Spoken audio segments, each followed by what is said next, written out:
At 7:43 on a Wednesday night, my phone congratulated me on a new reservation. I was standing barefoot in my kitchen in Milwaukee, eating cold sesame noodles over the sink because I had spent 14 hours inspecting storm damage files and had lost the will to find a plate. The notification came from Lake Glass Rentals, the company that handled my cabin in Door County. 2 adults, Friday through Sunday. Guest, Grant Holloway. My husband. For a few seconds, I actually wondered whether there was another Grant Holloway in Wisconsin with the same phone number and the same last 4 digits on a credit card I had seen on our kitchen counter for 11 years. The brain will offer you astonishing alternatives when the obvious answer is too expensive to accept. Then I heard Grant upstairs, rolling a suitcase across our bedroom floor. He had told me he was leaving Friday morning for a builder's retreat in Chicago. Door County was in the opposite direction. And the woman he was taking to the cabin was not me.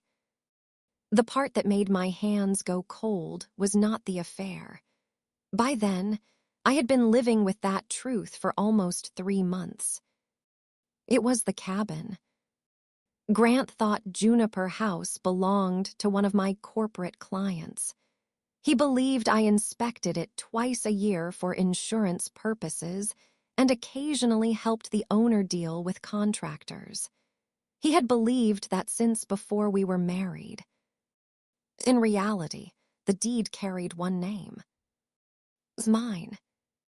The down payment had come from my aunt's estate and my own savings. The mortgage had been paid from rental income and an account I had never combined with marital money. The cedar-sided house at the edge of a quiet bay had been mine for nearly 14 years, and my husband had never spent a night there because he did not know his wife owned it. Now he had paid to spend 2 nights there with another woman. People like to believe that life-changing moments arrive with music. Mine arrived with a cheerful little chime and a line that said, "We look forward to hosting your guest." I was 43 years old that night. I owned a small property risk consulting firm called Northline Risk and Claims.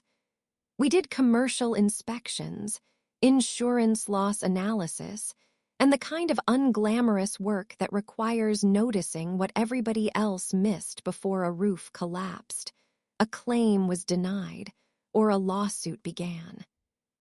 I was good at it. That mattered because for most of my marriage, Grant had found ways to make my competence sound like a personality defect. He never said, "Tessa, I resent that you're successful." Grant was too socially skilled for sentences that honest. He said, "You always have to find the flaw." He said, "Not everything is a risk assessment."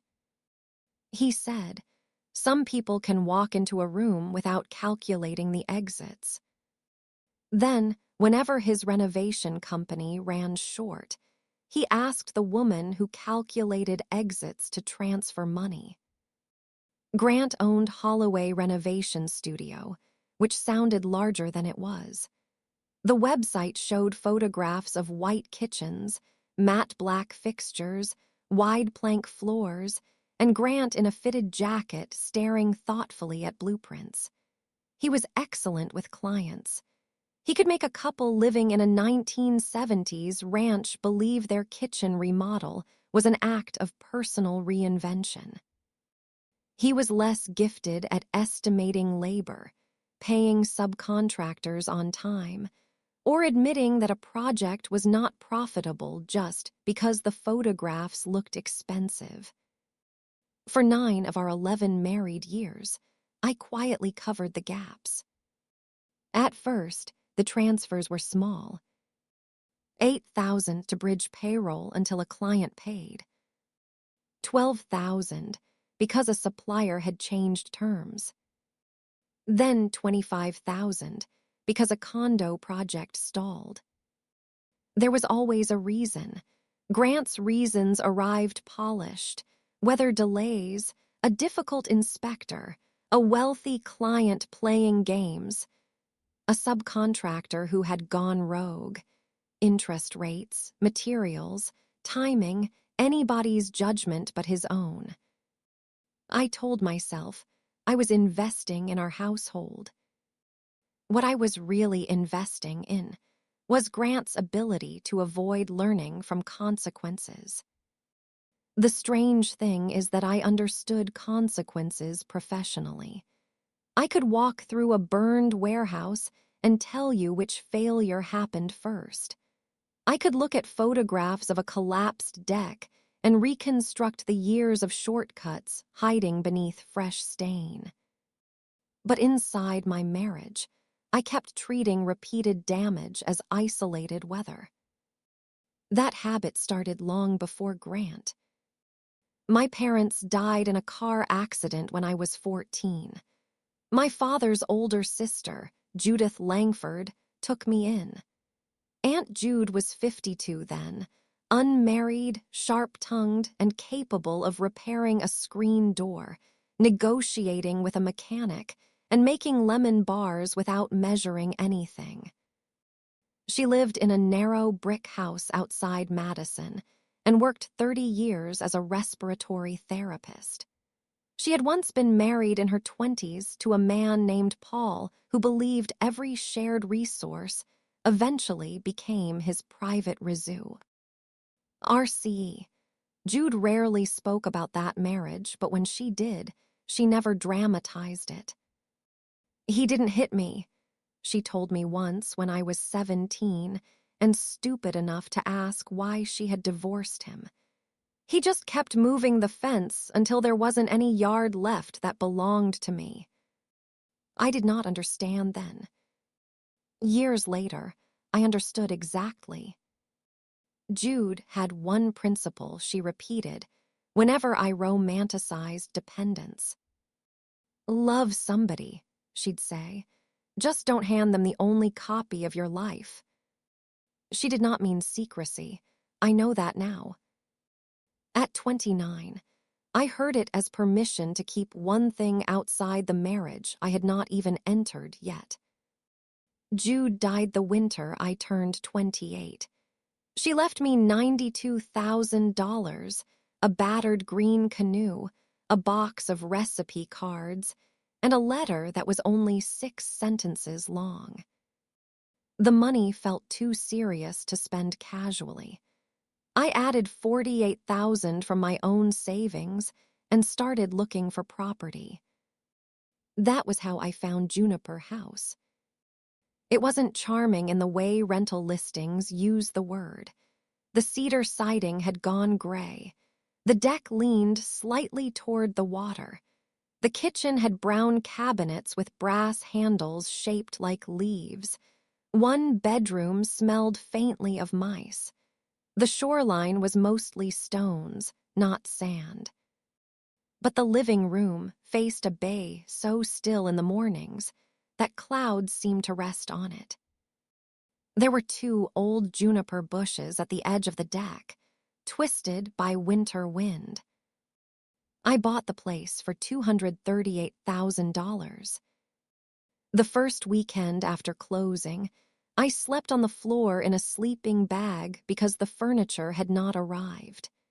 At sunrise, I took Jude's green canoe into the bay and cried so hard I had to stop paddling. Not because I was sad exactly. Because for the first time since I was 14, something solid had happened in my life that no accident, boyfriend, landlord, employer, or family emergency had chosen for me. Mine was a dangerous word for me. It made me feel selfish and safe at the same time. 7 months later, I met Grant. We were introduced at a downtown architecture fundraiser. He was 35, Recently divorced from a short first marriage he described as two good people who wanted different things, which I later learned was Grant's preferred way of describing any history in which detail might make him look ordinary. He was funny that night, not performative funny, actually funny. He noticed I hated the string quartet version of a pop song and whispered the lyrics under his breath until I laughed into my wine. He asked questions and listened to the answers. When I told him I inspected damaged buildings for a living, he didn't glaze over. He wanted to know how I could tell when a crack mattered. Direction, I said. Movement leaves a pattern. He smiled. So you can tell when a building is lying. I can tell when somebody repaired the paint instead of the problem. He liked that sentence so much he repeated it to other people later, as if it were evidence that I was fascinating. For a while, I was. 3 months into dating, Northline landed a hospital system contract that doubled my annual revenue. I called Grant from my car, shaking with happiness. He congratulated me. He took me to dinner. He ordered champagne. But when the server walked away, he said, "Just promise me you're not going to become one of those people who measures everything by work." It was such a small sentence that I almost missed what it contained. My success had entered the room, and he had immediately asked me to make sure it stayed in its chair. A few weeks later, he brought me to his parents' house in Brookfield. That was when I met Everett Holloway. Everett had built custom homes for 37 years and opinions for longer. He had broad hands, a heavy voice, and a habit of speaking about the world as if it had been designed badly after he stopped supervising it. Grant's mother, Colleen, moved around him with the efficiency of someone who had learned that preventing discomfort was easier than surviving it.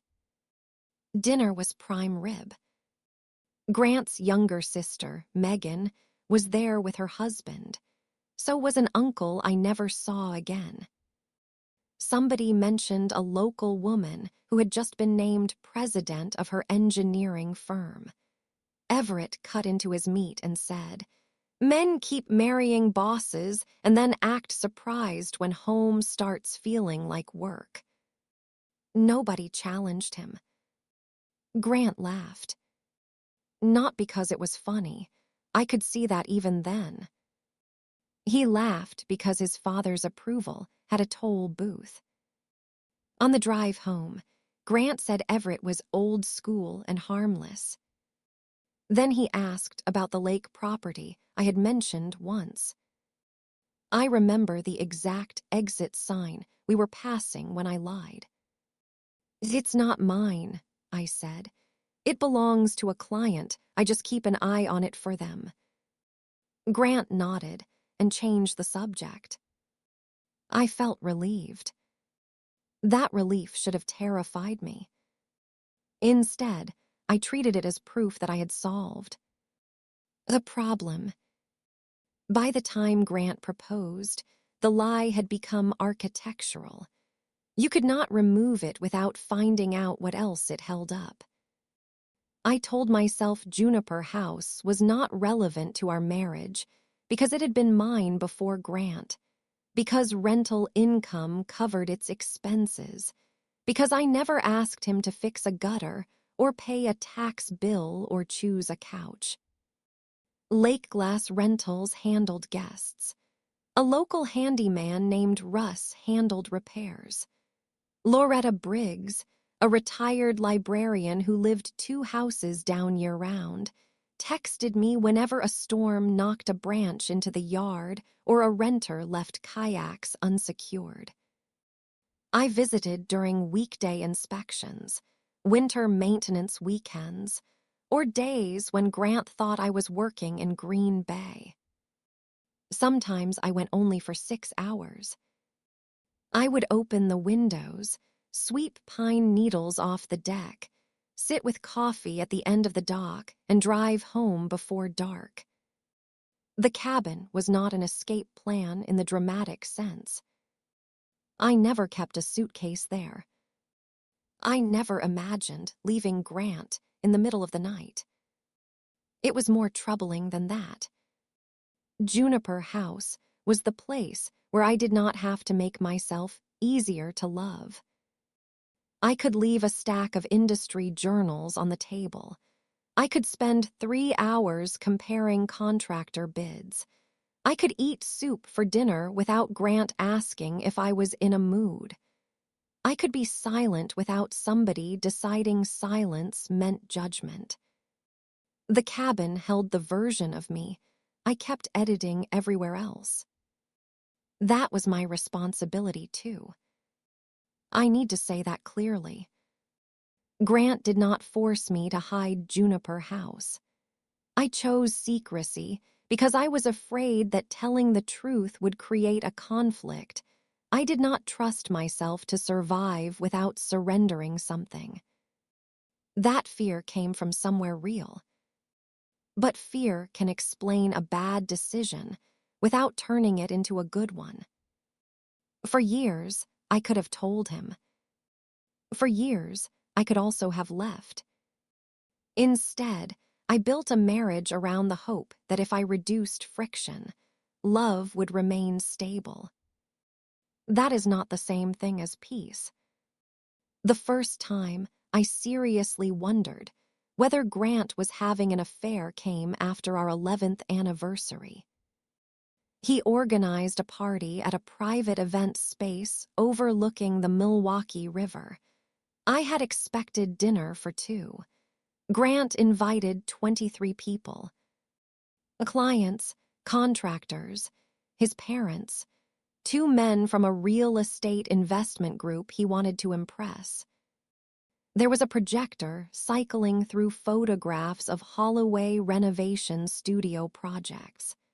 Halfway through dessert, Grant stood beneath a picture of a renovated penthouse and gave an improvised speech about persistence.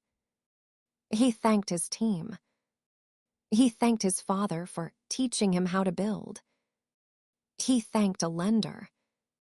Then he looked at me, lifted his glass, and said, "And Tessa keeps me from setting the place on fire." Everyone laughed. I did too. That was the role I had allowed myself to occupy publicly. Competent enough to rescue him, unserious enough not to threaten the story. The next morning, I opened an email from a lender that Grant had asked me to review because his company was renewing a line of credit I had personally guaranteed years earlier. I no longer handled his bookkeeping.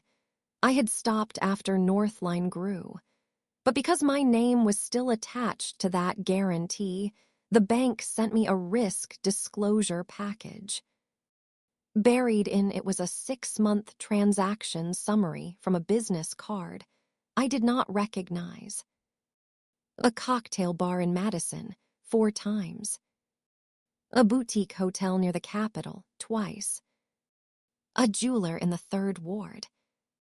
A restaurant in Lake Geneva on a Monday when Grant had told me he was meeting a cabinet supplier in Kenosha. None of those things alone proved anything. My job had trained me against conclusions built from one dramatic clue. Damage tells the truth through repetition. So I printed the statements. I opened our shared calendar. I checked his project schedule. I searched emails I was legally entitled to see because they related to the credit line carrying my name. By lunchtime, I had 6 dates that did not fit. By evening, I had 9.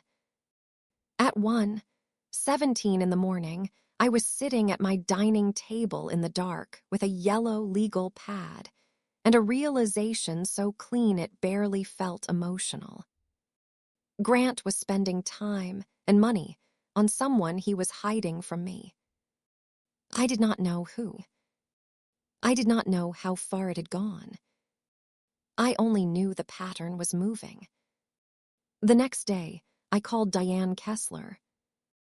Diane had represented one of my commercial clients in a partnership dispute. She practiced family law too, though I had never imagined needing that part of her card. Her office was above a bakery in Wauwatosa. The conference room smelled like cinnamon rolls and printer toner. I brought the bank package, our tax returns, the paperwork on Juniper House, and a spreadsheet showing every transfer I had made to Holloway Renovation Studio in 9 years. Diane read in silence. Then she took off her glasses. "You have 2 different blems," she said. "Only 2. 2 legal categories. Emotionally, you can have as many as you want." That was the first time I smiled in 3 days. She tapped the cabin documents. "This was purchased before the marriage." "Yes." "No joint funds for mortgage, improvements, taxes, or insurance." "None." "Can you prove that?" I handed her another folder. Diane looked at it, then at me. "Of course you can." Rental deposits had paid the mortgage. Northline money had covered occasional shortfalls before the marriage and after the wedding, from an account that remained solely mine and traceable to separate income streams that Diane wanted documented carefully. There had been no romantic weekend renovations funded from our joint checking. No new roof paid with marital savings. No loan against the cabin. I had preserved it almost obsessively. Diane did not congratulate me. She said, "You understand that hiding an asset from your spouse is going to become the emotional headline, even if the legal analysis is more complicated." "I know." "Do you?" I looked at the table. "No." She tapped the second folder, the one about Grant's company. "Your bigger immediate risk is the guarantee. We unwind what we can. We stop new money from leaving your accounts, and you do not sign anything else for him." Then she looked at the suspicious charges. "If there is an affair, don't confront him because you want relief tonight. Find out what is true first." I hate that advice. Most useful advice is rude. She gave me the name of a private investigator named Miles Chen. I did not call him that day. For 2 weeks, I behaved like a woman living inside an experiment. Grant came home late, and I did not ask where he had been. He left his phone face down during dinner. He began showering immediately after certain site visits. He bought new shirts. He also became more affectionate in small, strangely timed ways. A hand on my lower back while I cooked. A kiss on my temple when I was reading.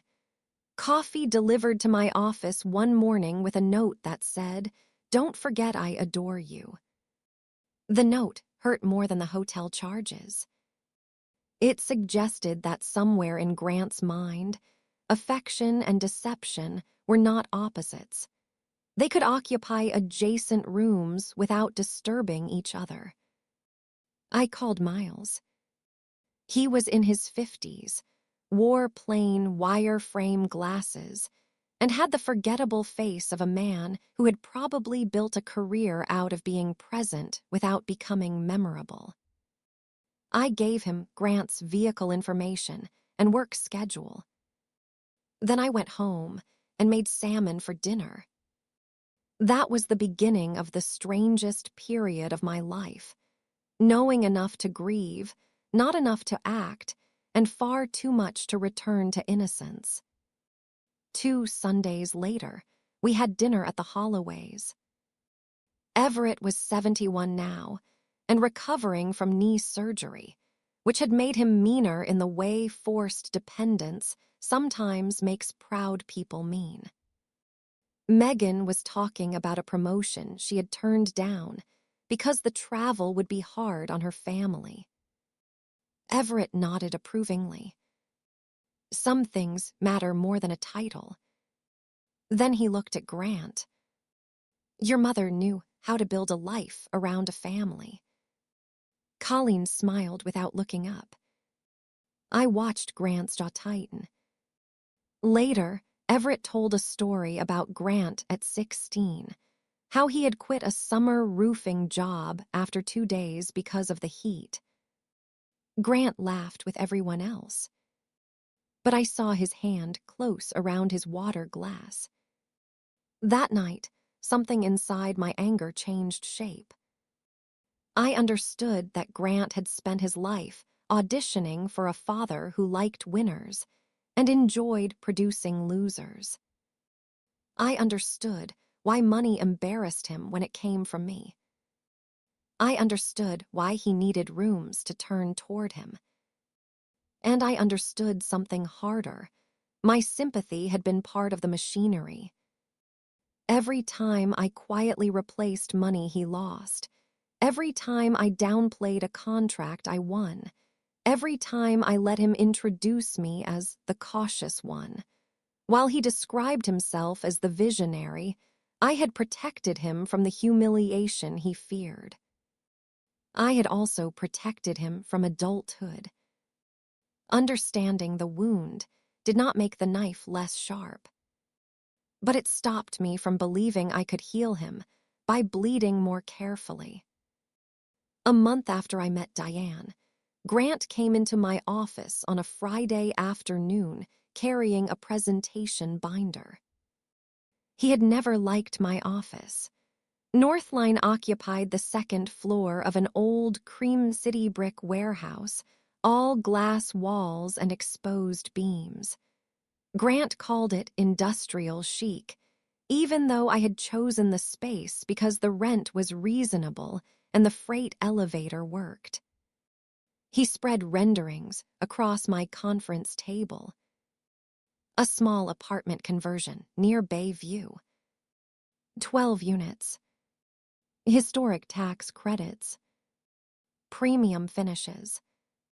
He needed $215,000 in bridge financing. And because Holloway Renovation Studio had 2 weak years behind it, the lender wanted stronger collateral. It was mine. I need you to come in with me, he said. On what terms? He smiled. On husband and wife terms. Those aren't financial terms. That's exactly what I mean. I looked at the projected numbers. The contractor allowance was unrealistic. The vacancy assumptions were optimistic. The contingency was almost insulting. Grant, who priced demolition. I've got people. Who? People I've worked with. Then put their bids in the package. His expression changed. Not dramatically. Grant almost never lost control dramatically. His warmth simply went offline. Do you know what it feels like to bring your wife something you're excited about and have her start cross-examining you? I know what it feels like to be asked for $215,000. It's not like I'm asking a stranger. No, you're asking the person who would lose it. He leaned back. Sometimes I think you need me to fail so you can be right about being careful. That sentence landed in the old place. The place where I used to rush to prove I believed in him. I felt the reflex start. Soften, reassure, offer a smaller amount, make the conversation survivable. Instead, I folded my hands. I won't guarantee it. He stared at me. For the first time, I let his disappointment remain his. He gathered the renderings, so quickly the corners bent.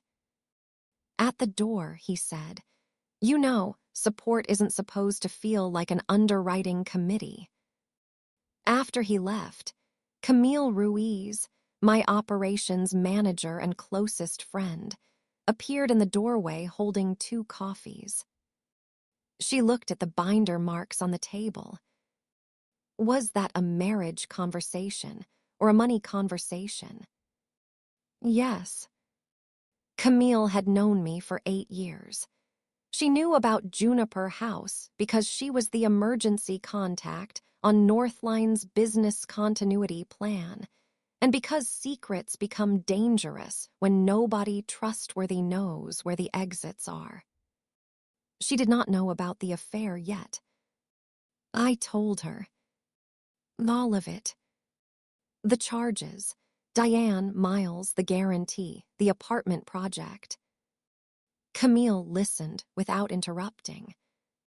When I finished, she said, "Do you want me to tell you what I think of him?" No. Good, because what matters is what you think of yourself while you're with him. I looked at her. She pushed 1 coffee toward me. You've been disappearing in increments, Tess. Nobody had ever said it that plainly. I started crying before I understood I was going to. Not cinematic crying, no graceful tears. I cried with my face in my hands, while the conference room lights buzzed overhead, and Camille locked the door so nobody could walk in. Afterward, she said, "You can stay at my place whenever you need." "I own a cabin," I said automatically. She gave me a look. "Then maybe someday try going there without lying about why." I laughed through the last of the tears. That sentence stayed with me. 3 weeks later, I met Sadie Porter.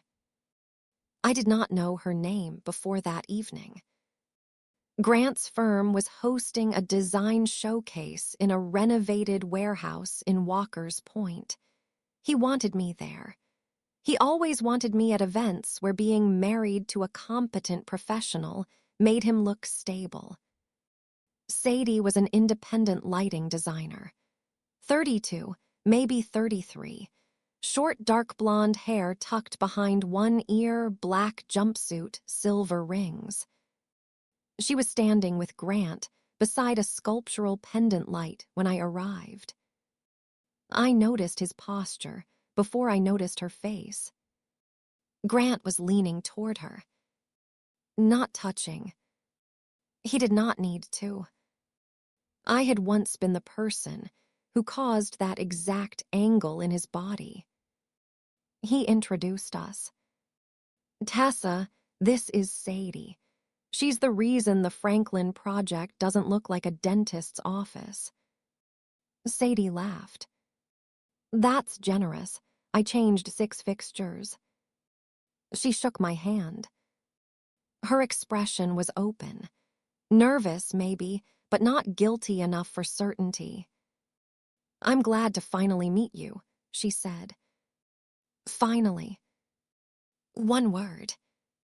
Grant moved immediately. Sadie's heard me complain about insurance paperwork. I smiled. Then she knows my best qualities. For the next hour, I watched them without appearing to watch. Grant brought her drinks without asking what she wanted. Sadie touched his sleeve when she laughed. Once, across the room, I saw him say something that made her face soften in a way people do when they have been given private information. Miles called the next morning. He had photographs from 3 previous evenings. Grant and Sadie leaving the Madison Hotel together. Grant kissing her in a parking garage. Grant entering her apartment building at 9:18 p.m. on a night he told me he was reviewing bids with a contractor. The images were ordinary. That was what made them brutal. No wild passion, no movie scene betrayal. Just my husband carrying takeout through another woman's front door like he had done it before. Diane received copies. I sat in my car outside Northline and looked at them once. Then I deleted them from my phone after confirming they were stored securely elsewhere. I did not want to become the curator of my own humiliation. The following Tuesday, I was unloading the dishwasher when Grant's phone lit on the counter. I did not pick it up. I did not need to.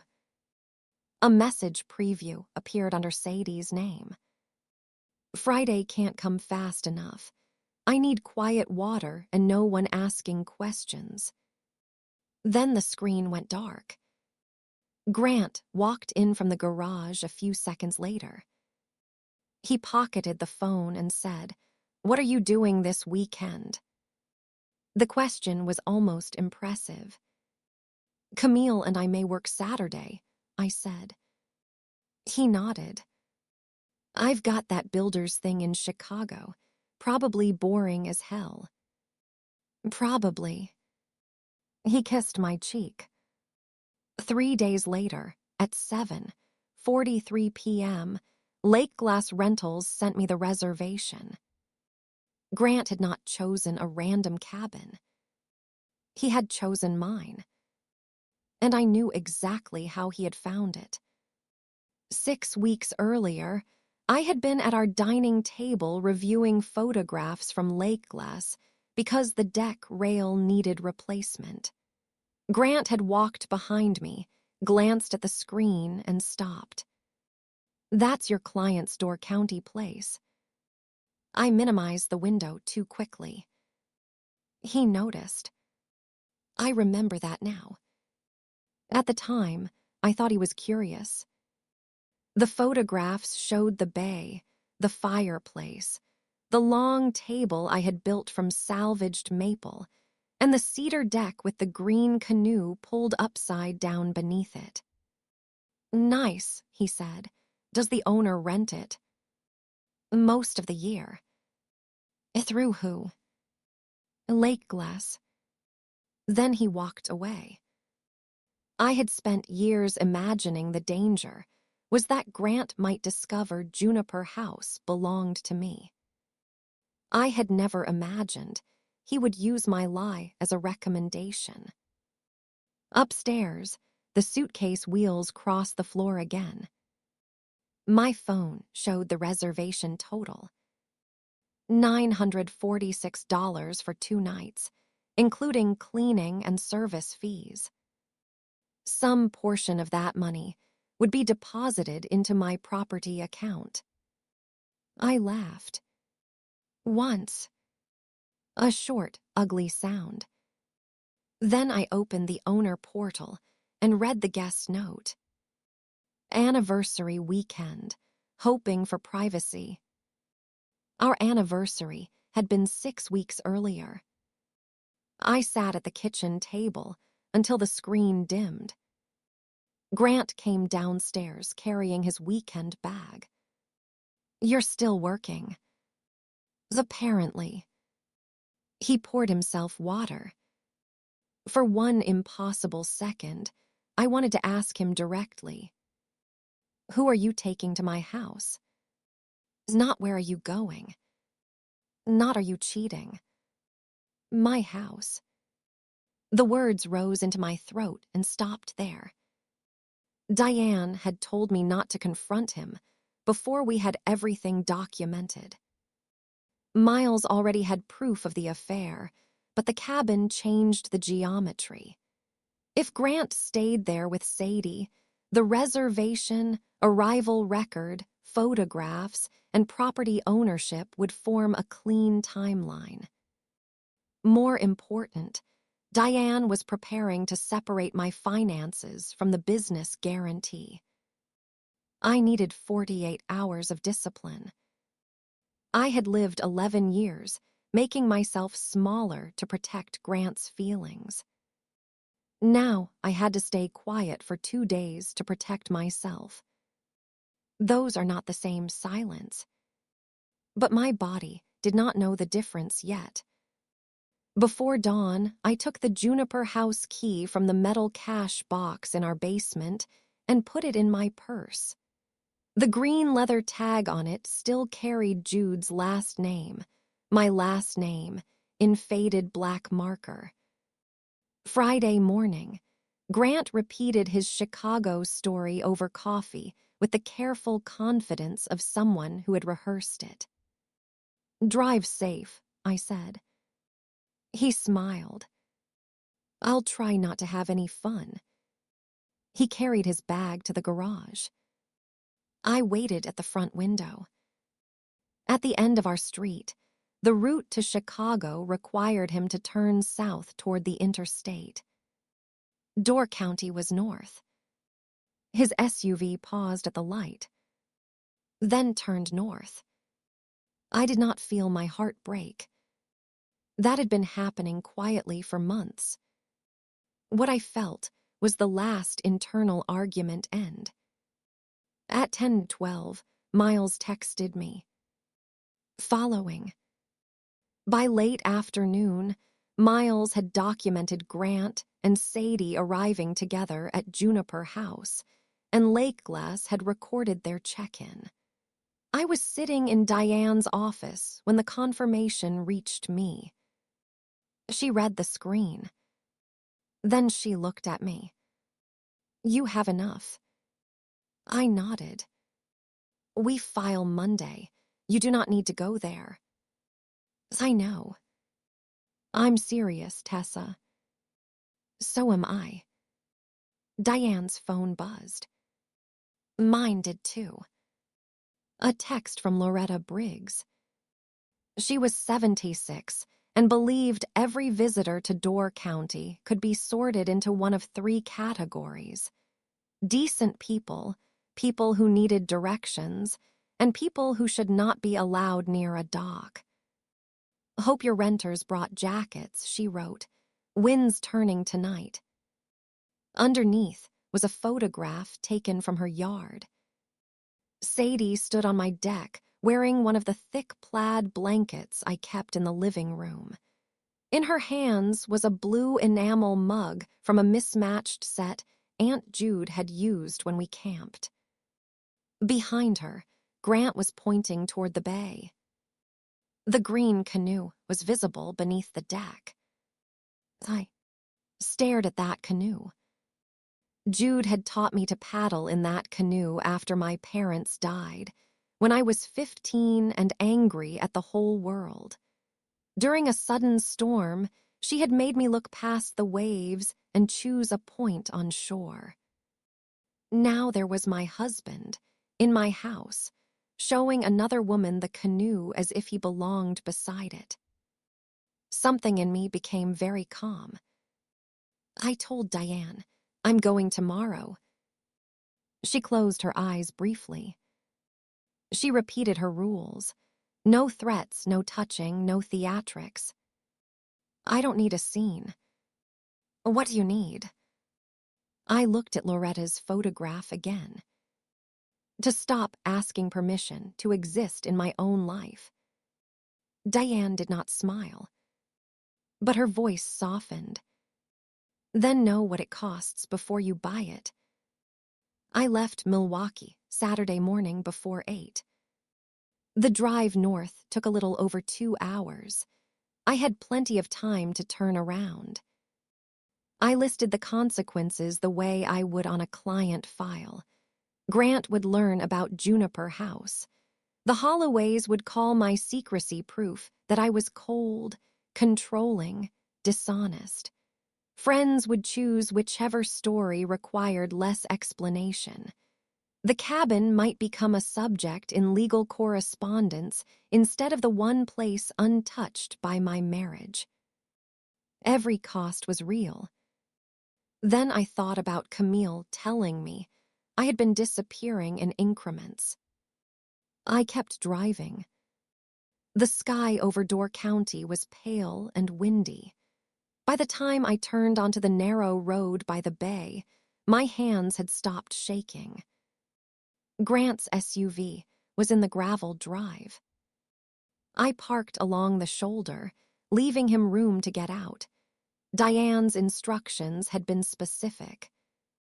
The green canoe was still beneath the deck. Music drifted through an open window. I walked to the side entrance, the one owners and maintenance workers used, and put my silver key into the lock.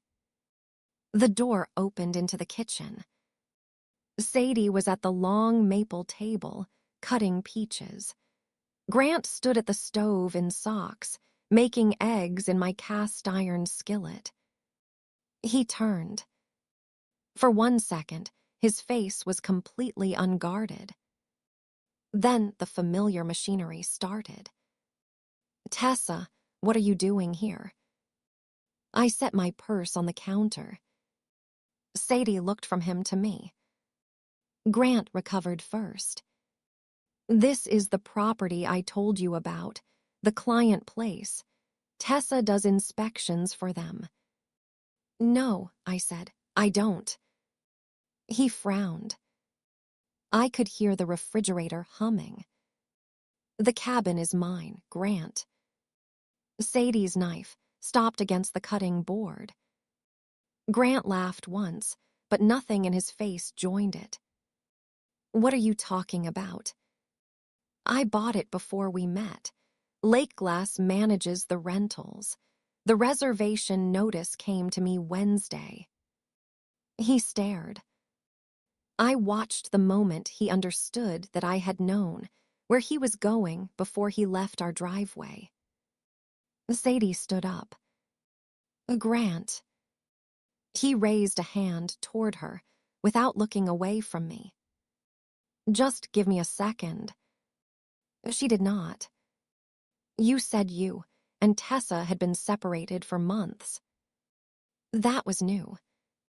Grant closed his eyes. Sadie kept going, her voice getting quieter instead of louder. "You said you were still living together because of the business and the house. You said she knew you were done." I felt the betrayal move again, not deeper exactly, but sideways into a room I had not known existed. Grant had not simply hidden Sadie from me. He had erased me for her. I looked at Sadie. We were not separated. Her face drained. "I'm sorry." I believed her. That surprised me. Grant stepped between us emotionally, if not physically. "Okay, everybody needs to calm down." "No," Sadie said. He looked at her as if she had broken character. She picked up her overnight bag from beside the sofa. "Don't call me." "Sadie, come on." She walked past me, stopped at the door and said, "I really didn't know." "I know more than I did 10 minutes ago, too," I said. Then she left. Grant stood in my kitchen, with the eggs burning behind him. He turned off the stove. What kind of person keeps a house from her husband for 11 years? There it was. Not the affair. Not the lie about Chicago. My secrecy, offered immediately as the larger crime. And the worst part was that it hurt because I had asked myself the same question. "The kind of person I became in this marriage," I said, "and I don't like that person very much." He blinked. I continued before he could use my admission as an escape hatch. "I should have told you before we married. I should have told you every year after that. And when I realized I was afraid to tell you because I knew you'd resent it, borrow against it, or make me apologize for owning it, I should have left. His mouth tightened. So this is somehow my fault. No, hiding it was my decision. Cheating was yours. Lying about Chicago was yours. Telling Sadie we were separated was yours. Asking me to secure another loan while you were building a second life was yours. We can each carry what belongs to us. He looked around the kitchen. His gaze landed on the maple table. You let me think we're building everything together. I almost laughed, but there was nothing funny left. We were not building together.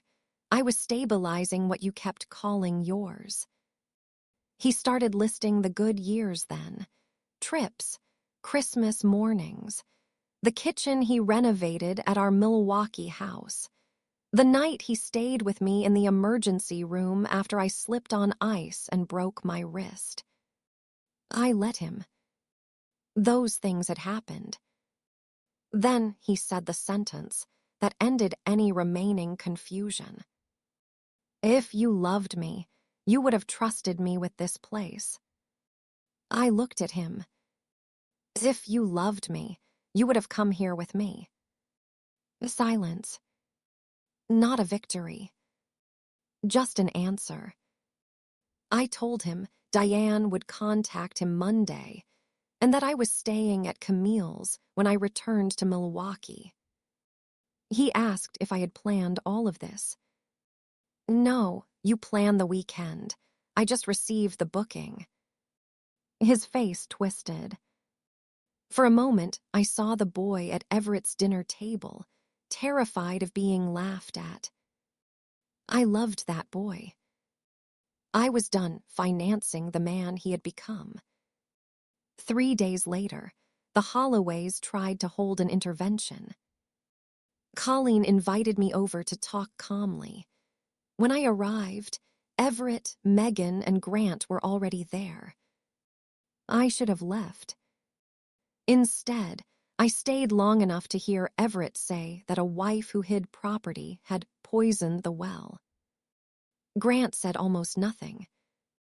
Then Megan, pale and furious, looked at her mother. Are we really doing this? Colleen told her not to make things worse. Megan turned to me. Mom knew Grant was seeing someone. The room changed. Colleen whispered, I knew he was confused. For 6 weeks, apparently. She had advised her son to sort out his feelings before destroying his marriage. Then she had invited me into her dining room to discuss my dishonesty. That was the moment no contact stopped feeling punitive and started feeling sanitary. I stood. I won't be coming back here. Colleen began to cry. Everett called me dramatic. Grant finally spoke. Tessa, don't do this to my family. I looked at him and understood how completely he believed family meant the people who protected him from consequences. I'm not doing anything to them, I said. I'm deciding what access they have to me. Then I left. The divorce took 9 months. Grant's attorney questioned Juniper House exactly as Diane predicted. Records answered better than I could. The property had been purchased before the marriage and maintained through documented separate funds and rental income. It stayed with me. Untangling the business guarantee was uglier. Discovery showed that my transfers had kept Holloway Renovation Studio afloat far more often than Grant had ever admitted. Once I stopped subsidizing it, he had to sell a company vehicle, abandon the apartment conversion, and reduce staff. I did not celebrate. Consequences are not revenge just because somebody dislikes receiving them. Grant and I eventually settled without trial. The last time I saw Everett was outside the mediation room. He told Grant, not quietly enough, "You should have known what she had."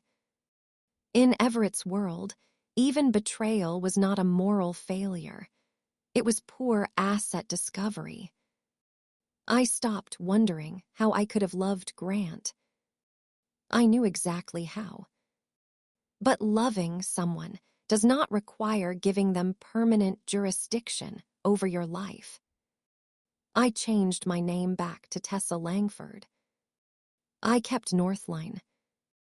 I kept Juniper House. For the first winter after the divorce, I did not rent the cabin at all. Camille came up one weekend with her teenage son, Eli. Loretta brought over a pie she claimed had too many apples to keep at home.